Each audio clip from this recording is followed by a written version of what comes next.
Last time we went through the Blue Wing faction and found a group of cards that wasn't very impressive, could arguably seen as unfinished and filler, but the sum of their parts was better than any individual member.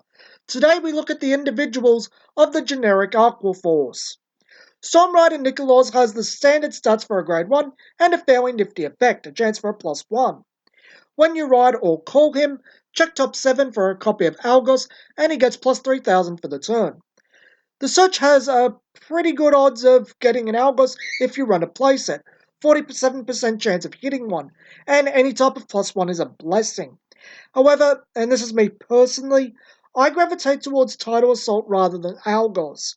Ironic if you know my personal views on the original Aqua Force, but that's neither here nor there. I like Tidal Assault now, here, because he costs Soul rather than Counterblast. I like to ease through my Counterblast, especially since I use Parthenia as well, though she may go, but I'd be more willing to replace Viviana right now. I think there is also something to be said for Rushdown Aqua Force. There are other new quality components for that too. But talking more general use, Aqua Force Maelstrom, I think Nick is great. I really do. It's a tutor for a combat extender that's a +1. What's not to love? But I think the deck as a whole needs to change to better incorporate Algos into the main battle plan and not feel too much pain paying CB to a turn between Algos and Maelstrom. But that said, Nick is providing better forward momentum, and you will fill the board faster and easier with him. Wheel Assault is back, and he sure did get a rarity bump from R to triple R. Nice new art too. Standard stats and 2 effects this time. His original without a CB cost, when he boosts exchange the position of 2 units, and an effect that when you ride him, counterblast 1 to draw a card and call a unit from your hand to rearguard. The first effect is awkward in Maelstrom, as both of them power up the front row, and the one you powered up is going to the back row. There is use here for reusing the Excel circle, but same issue, the buff goes away. Yeah, sure, it's still another attack, but it feels like something more meaningful could be done with the effect. The second effect feels more impactful to me. A +1 and being able to cheat something out. Both are great effects. You have to call something, that could get annoying, but there are quality cards to cheat, like Bleb Bomber Dragon and Riptide Dragon. Shame it's on grade 2 ride, you can't cheat a grade 2 or grade 3 on grade 1. Also of note, Algos also costs Counterblast, which is too much Counterblast early on.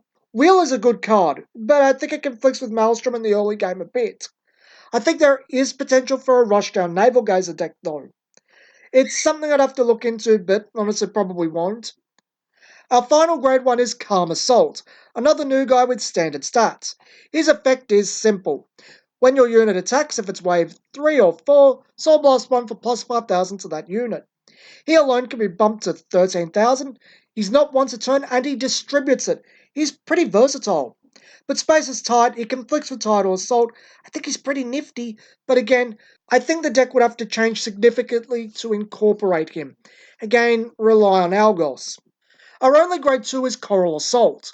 Coral Assault is really good. When he attacks, if you have 4 or more other units at rest, plus 15,000. And if it's the end of your turn, if you got up to wave 4, he can go into your soul to draw a card. The most important part of this card's first effect is units at rest, not attacks. He's not counting. So it's actually really easy to unlock on the third attack. And that buff is huge. 15,000, that's more than a trigger. Not really much else to say. Buzzle, Shotgun Assault, all of these types of cards are absolutely superannuated now. I'd even try to find space for 4 of these. It's the best beta the deck has, period. Plus, if you have more and are worried they'll get killed, you can pop it yourself to draw a card. Fantastic card, Coral Assault. Our grade 3 start with Bleb Bomber Dragon. A grade 3 Aqua Force without a gift, but his effect makes him worth talking about, as he basically negates part of a defensive trigger. If they check a trigger defensively, he kills himself to lower a unit by 10,000 for the turn after the trigger is applied. Very unique effect, very useful. Definitely should be considered for the remaining grade 3. though I think there is another valid choice in this set, and Riptide Dragon is still decent. But the ability to just keep them down while you don't stop pummeling them, it just goes without saying. It's the top contender for the last few Grade 3 spaces. Marine General of the White Wave Ferragados is our final rearguard Grade 3 and our first one with a gift. Standard stats, and I really like the effect, for the original Maelstrom anyway. When your Vanguard attacks, plus 5,000 power to the both of them for the turn. That's really cool. It's an automatic base 17,000, makes Maelstrom more threatening, and adds further pressure to attacks 3 and 4 to power up the both of them by a further plus 5,000. That, for the turn, makes this card a step above the others. It synergizes with Maelstrom attack patterns and restanding. Yes, it's not an optimal choice with Glory existing now, but maybe you still like the original Maelstrom. Going against the grain, Ferragados is a quality choice. Second last card with our budget boss, and boy, I am surprised to see him back. Hydra Hurricane Dragon. Standard stats with a gift. When placed on any circle, CB1, kill an opponent's rearguard. Good effect. Anytime you can rip a card away as Aqua Force is a circle they have to fuel, and consequently less cards to guard themselves with. Second effect, on Vanguard if he's wave 1, plus 10,000 for the battle. Wow, does that conflict with a lot. Tidal and Algos don't go with it for a start. Literally, nothing actually synergizes with it. You can take advantage of cards like Theo and Coral Assault, but it feels like part of a deck we don't have. Honestly, Naval Gazer is still very much the only playable budget Aquaforce boss. Finally, we hit the man of the hour, Bluestorm Supreme Dragon, Glory Maelstrom. Exact stats you'd expect, and one effect. It's a doozy. Act, Vanguard, Counterblast 1 until end of turn. Your opponent cannot intercept, can only call up to one card to guard for each battle, and then, if you have a Maelstrom in your soul, your front row gains plus 10,000 until the end of the turn. Let's just break this down. Your opponent's guarding abilities are largely ripped away from them, and if you are essentially what would be a grade 4, you hit them even harder. It'll be normal on grade 4 for heal, perfect guard, or no guard. Cards like Coral Assault and probably Maelstrom himself are flat out perfect guard or no guard. The issues with Glory Maelstrom come from the fact he's not really doing much of anything on grade 3 ride. Oh wow, no intercepting and one card to guard without front triggers, it's not much. Plus he has to interact with Maelstrom, theoretically. He can get the buff off himself as well, but again, he doesn't do anything on grade 3. But let's just say it's Maelstrom. Maelstrom isn't the most liked card.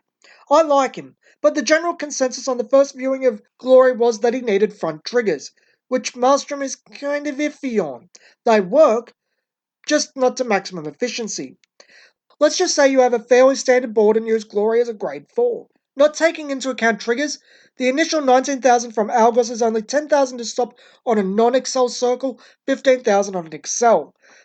Maelstrom himself is 30,000 boosted, 20,000 for one to pass, so perfect guard. From there, our boosted attacks are minimum 27,000, a 15,000 shield, with our big boy Coral Assault being a massive 42,000, so perfect guard. This isn't accounting for the Excel circle properly either. I understand the argument for front triggers, it shoves everything firmly into perfect guard or no guard, but as soon as you shove critical on something, it's perfect guard or no guard anyway. Criticals also speed up the damage and synergize properly with base Maelstrom. I think there is a definite argument to be made for both, and I probably will be testing out both. By the time this video goes live, I'll have my new Aquaforce build ready to go with Glory Maelstrom. So expect a deck tech in the coming weeks.